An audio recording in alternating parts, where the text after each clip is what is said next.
Hello, I'm Executive Chef Joseph Schutze, and welcome to our kitchen. Today's demonstration was inspired by a childhood friend of mine, Clifford Blackburn, who had recently asked me about stuffing veal with spinach and bacon. I don't remember ever doing it, but it does sound flavorful, and I happen to have veal in the freezer. So Skippy, I hope you enjoy this one. It's for you, brother. Well, before we begin, let me show you the veal chops that we'll be using. They are a little smaller, but that is because this is the 7th rib in the rack. The first 6 will be larger, and the 7th one, as it gets to the end, is just a little smaller. And with this in mind, I will also show you 2 different ways to stuff these. One is cutting the pocket in the side, which I would recommend on the first 6 bones or the first 6 chops in the rack. It just, because you got the most surface area, you just put your knife in there and goes through. It's really nice and easy.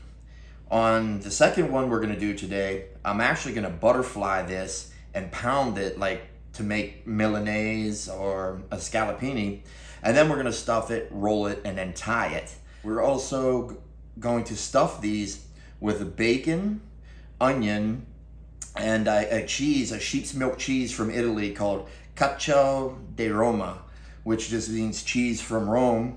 And it is a semi-soft sheep's milk cheese, very similar to a manchego from Spain. So let's get on with it.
Well, looking at our chop, I like to kind of figure out where I'm gonna cut my pocket. I try to make the incision somewhat smaller so the whole piece of meat, looks that it's whole rather than cut in half, like a taco or something. It just doesn't have quite the look. But with what we're gonna do on this one, as it's so small, I like to feel how much meat is here. What we're gonna do is we're gonna butterfly this. Now, as you could see how small this piece is, like as I mentioned, it's the 7th bone or the 7th rib. So it is pretty small. So we're gonna cut this in half. Be careful not to cut all the way through. And we're gonna peel it open and butterfly.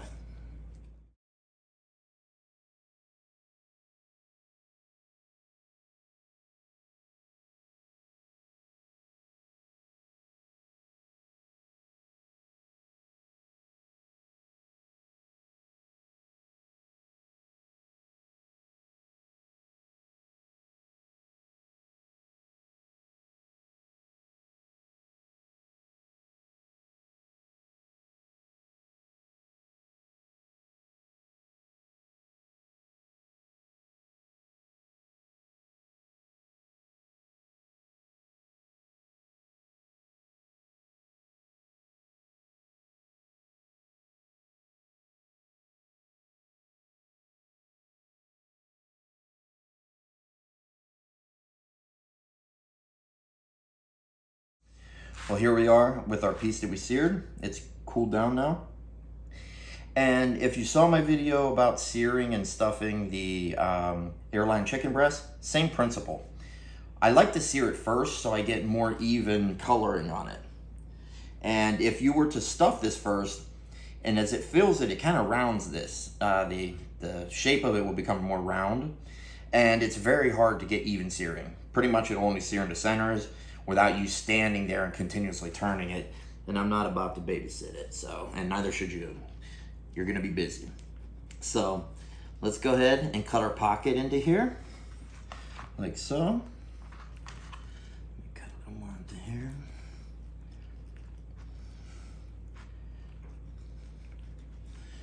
Okay, now I'll take our stuffing and let's just gently start filling it in there.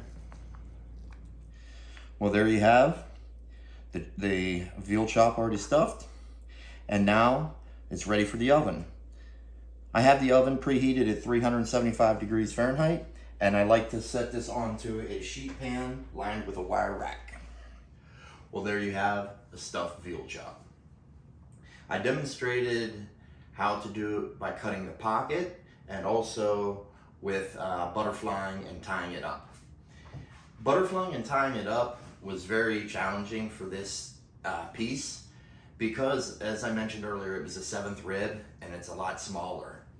And just like a ribeye, when you have the cut of meat, you have the eye, and then there's a seam of fat, and then another muscle that goes around the bottom of it, and that is called the spinalis. And that was the part that was kind of loose and falling off of it. And you know, it just is what it is. It's the biology of the animal. So the third piece that I have, I was unable to stuff it anyway. So what I decided to do is take my leftover filling and put a crust on it.